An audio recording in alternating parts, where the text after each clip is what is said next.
यह कथा है 16वीं सदी के उस संत की जिन्हें संसार गोस्वामी तुलसीदास के नाम से जानता है। कहा जाता है कि उनका जन्म अभुक्त मूल नक्षत्र में हुआ था, जिसे उस समय अशुभ माना जाता था। इतना ही नहीं, वे जन्म के समय 32 दांतों के साथ पैदा हुए। लोग भयभीत हो उठे और अपशकुन समझकर माता पिता ने उस नवजात शिशु को त्याग दिया। पर जिसे दुनिया ने छोड़ा, उसे प्रभु ने थाम लिया।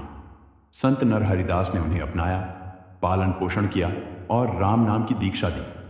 बचपन से ही उनके कानों में राम कथा गूंजती रही और हृदय में भक्ति का बीज बो दिया गया। समय बीता, वे युवा हुए। उनका विवाह रत्नावली से हुआ और वे पत्नी के प्रेम में ऐसे डूबे कि संसार ही भूल गए। एक दिन रत्नावली मायके चली गई। तुलसीदास बेचैन हो उठे। आधी रात, उफनती नदी, मूसलाधार वर्षा, पर प्रेम ने भय को हरा दिया।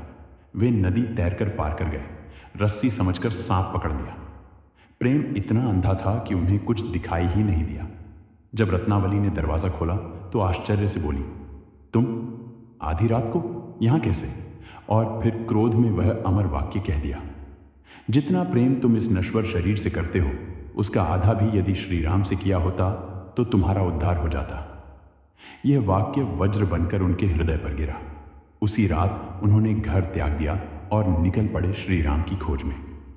कहा जाता है, एक दिन उन्होंने देखा कि एक वृद्ध रोज कथा सुनने आता है और फिर गायब हो जाता है। पीछा करने पर वह पीपल के वृक्ष पर चढ़कर अदृश्य हो गया। तुलसी समझ गए, यह स्वयं हनुमान है। उन्होंने चरण पकड़ ली और प्रार्थना की।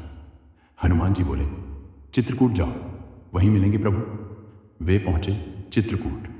राम नवमी के दिन 2 तेजस्वी राजकुमार आए और तिलक लगवाकर चले गए। बाद में झात हुआ, वे श्री राम और लक्ष्मण थे। तुलसीदास रो पड़े। तभी स्वयं राम ने दर्शन दिए। उस दिव्य मिलन के बाद प्रारंभ हुई अमर ग्रंथ रामचरितमानस की रचना, जिसने करोड़ों लोगों को राम से जोड़ा। जिसे जन्म से अशुभ कहा गया, वही आगे चलकर भक्ति का सूर्य बन गया।